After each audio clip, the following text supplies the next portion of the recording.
Hi mga beshi! Welcome to my channel. Ngayon, ang gagawin naman natin ay ang red cat eye. Kailangan muna nating iset up ang camera para malinaw. Kasi magulo. Ayan na, okay na. Ngayon, mag-i-start na tayo sa preparation.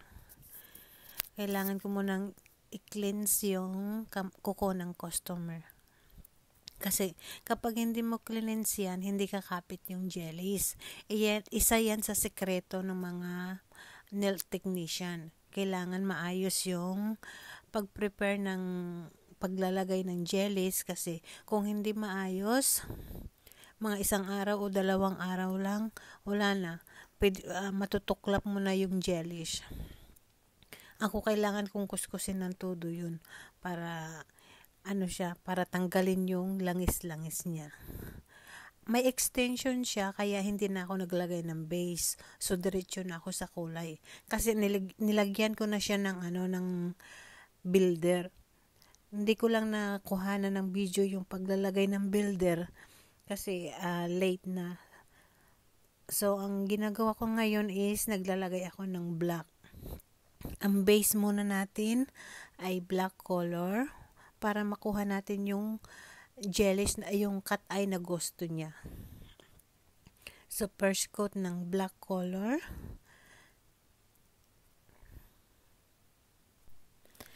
Dahan-dahan lang sa pag-a-apply ng jellies kasi itim siya. Ayoko lumampas siya sa balat. Kasi napakahirap i-apply ng itim na kulay. Pag lumampas ka sa balat, wala na. Pangit na siya tignan.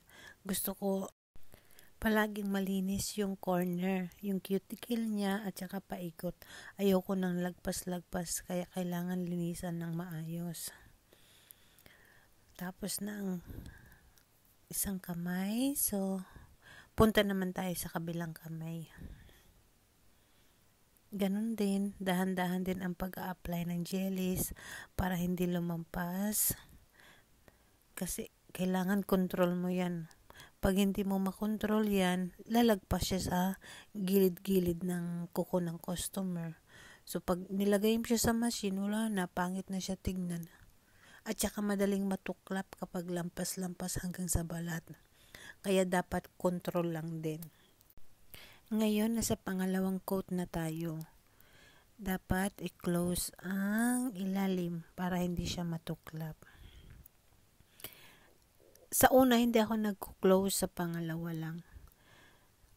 Kailangan saradong-sarado siya. Kasi dyan din yung isang tendency na matutuklap yung jellies kapag hindi mo sinarado yung ilalim. Yan, ganyan. Dapat isarado ang ilalim.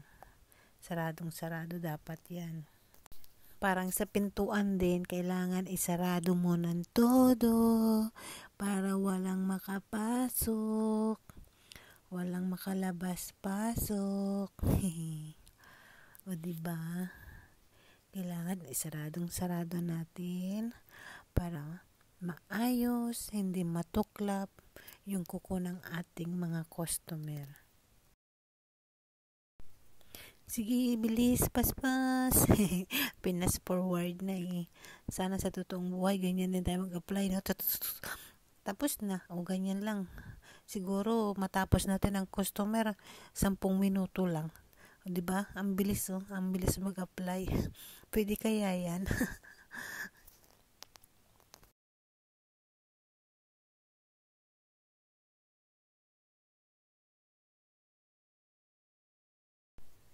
Ngayon is-check ko na yung mga gilid-gilid ko may mga sobra-sobra. Kasi minsan sa paglalagay hindi natin makontrol kasi gumagapang din minsan yung jellies. Diba? May sobra-sobra yan kaya kailangan kong siyang tanggalin para maganda siyang tignan.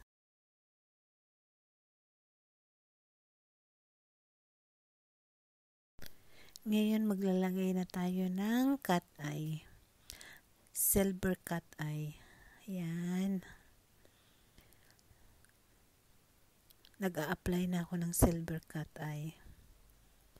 sarado ang gilid, tanggalin ang lampas.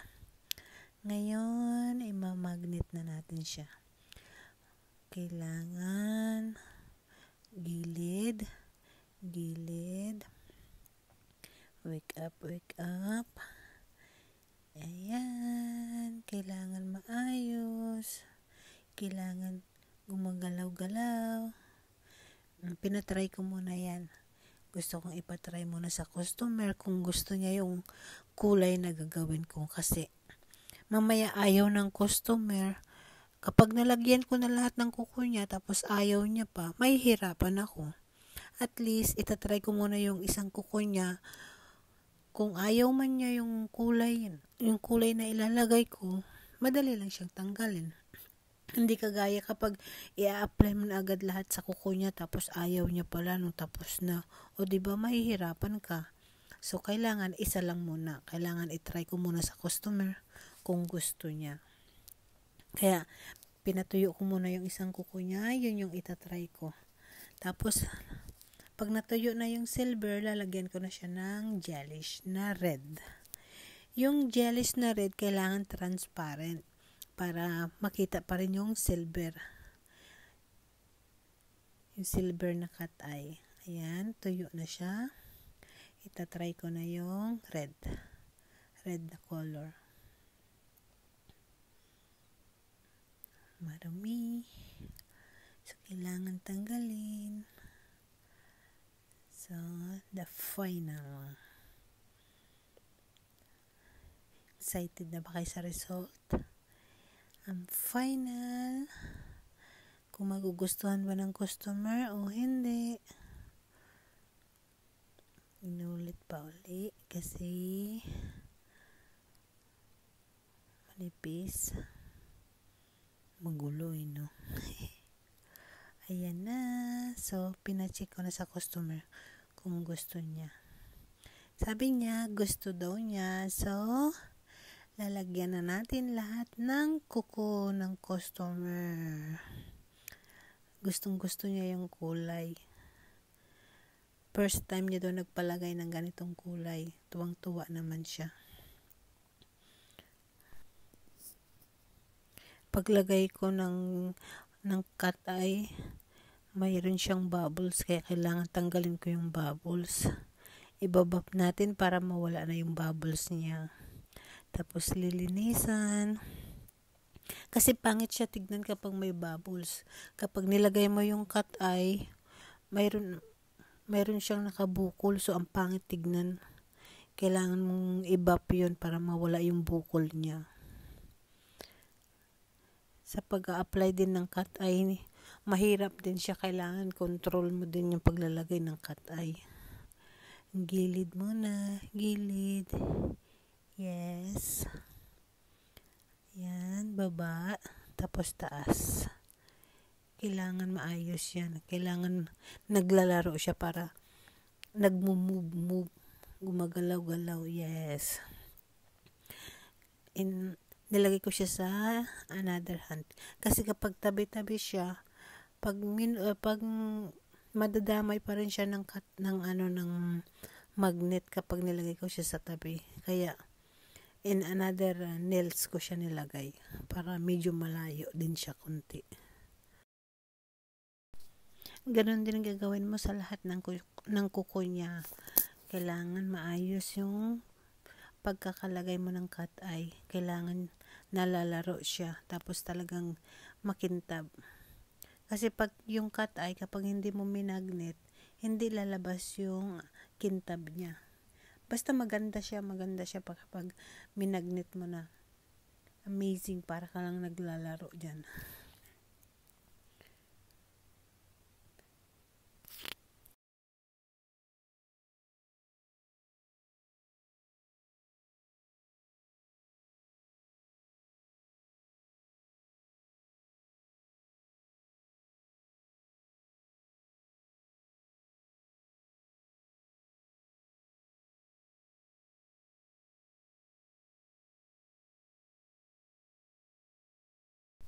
Diba nakikita nyo?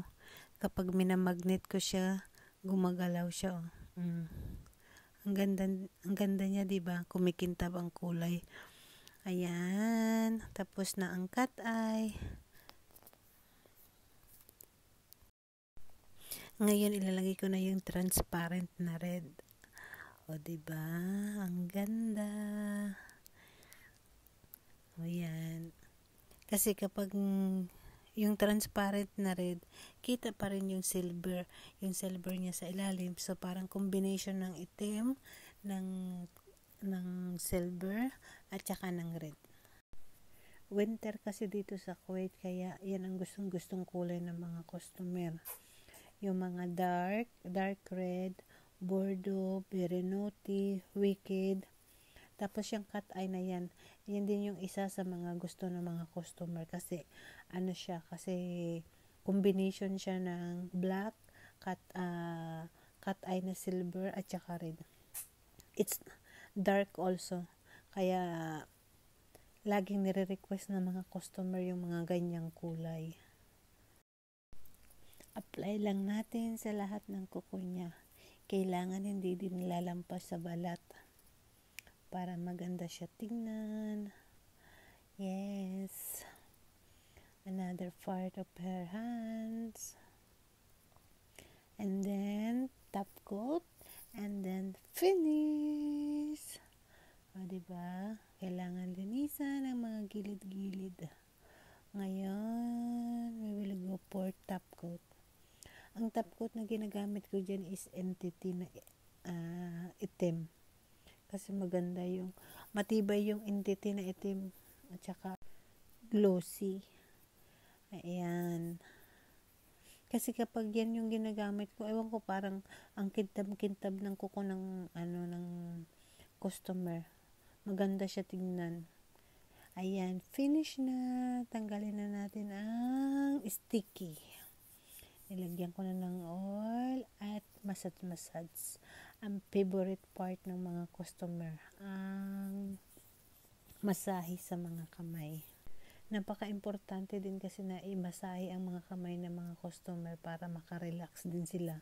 Kasi pagod din sila. Yan din yung mga best part na gusto ng mga customer, yung masahe. Pagkatapos mong gawin yung mga kuko nila, kailangan i-masahe din. Ayan na, kukuhanan na natin ng picture. Thank you!